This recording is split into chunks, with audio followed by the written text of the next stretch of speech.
Yan. So namin ang aming bagong air fryer. Kiyowa siya. Tingnan natin, testing natin. Yan, dahan-dahan lang. Dahan-dahan lang. Ayan, tagalin natin ang mga scotch tape, yung mga tape dyan.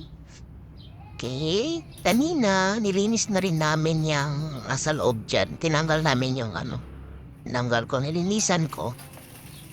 Yan, tatanggalin ko din tong plastic ng cord. Ay na po, nahirapan pa po dyan, Diyos ko. Yan, nagamit pa ako ng gunting. Parang ayaw nang pakawalan ang cord. Parang gusto yung cord is hindi natatanggalin ng plastic. Yan, ayan na, ayan na. Diyan, diyan, diyan, diyan, diyan, diyan. Ayan na siya. Natin. Oh, Diyos ko, tagal. Natatagalan na ako dyan eh. Excited na ako. Excited na akong tanggalin at gamitin niyang Kiowa air fryer. Try natin yan. Gamit kami dyan, Che, ng baking paper or parchment paper. Si Ate Che pala yung taga-video. Yan. Okay. Na natin, ariyahanay na namin yung liempo. Binabad ni Mama na nilaga. Parang nilaga ni Mama na binabad. Parang naging adobo. Parang adobo siya eh. Parang adobo siya. Yan. Hihanay natin ganyan. Kasi kinat ni Mama pa ganyan. Kasi kapag hindi namin ginanin yan, siguradong hindi siya lulutong. Yan. Kaya yun, parang mga 11 pieces. Yan, parang 1.5 kilo na liempo. Kasyang-kasya dyan sa 6.5 liter na air fryer. Kiowa. Yan. Tingnan natin kay Kiowa kung masasayahan tayo mamaya sa ating lunch. That is our lunch. Our lunch. Pinartneran pala namin yan ng bunga ng malunggay.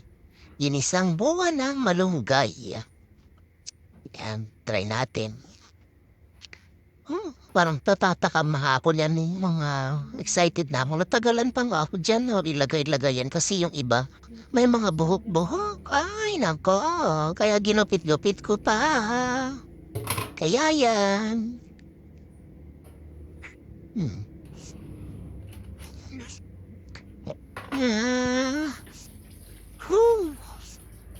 Ayan na, ayan na, ayan na, ayan na.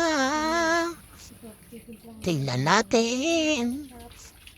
Siyempre, maghuhugas muna ako ng kamay dyan. Focus lang si Ate Che na nagvi-video. Pa-focus lang talaga sa air fryer. Yan, para makita. Yan na, isasalang na natin. Nalapit na. Ay naku, napakahirap talaga mag-voice over. Hawak-hawak mo pa yung nakapress na to. Sana, maging maayos to. Voice over tayo kasi may maingay sa labas. Maingay ang mga bata. Yan. Kaya ang lasa nito. Kaya ang lasa ng pagmamarinate ni Mama tapos pagmamarinate ni Mama nito tapos paglalaga. Yun na natin. Happy-happy tayo sa air fryer. At sa pagtimpla ng pork ni Mama, yan na, sasalang na. Ayan na siya, salang na. Yan, ingat-ingat kasi first time namin, set ko siya ng 30 minutes for 180 degrees.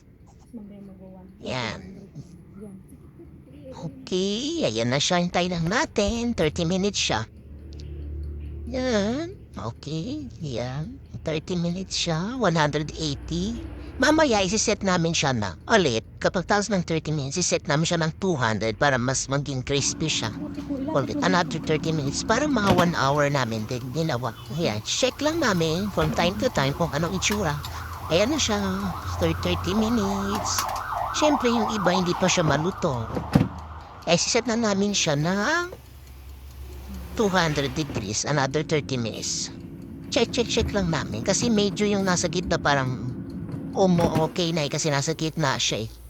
Baka na naman. Ayan. Baka na naman. Ayan. Yung nasa gitna, kinuha na namin yan. Kasi nagugutom na si mama. At ready na siya. Yan, malutok na. Chinek ko. Tapos balik namin yung iba. Kasi hindi pa naman tapos. Sapusin pa namin. Para mas maging crispy siya. Naririnig-rinig din namin sa labas eh. Nagpuputukan dyan sa loob ng air fryer. Talagang. Ang ganda talaga. Yan. Okay, bumalik namin. Yan na siya. Yan ang kalabasan. Ayan. Ang init-init pa yung napas. Opo, kaya pumawa ko ng gunting. Yan. Yan. Tsaka, tinidor para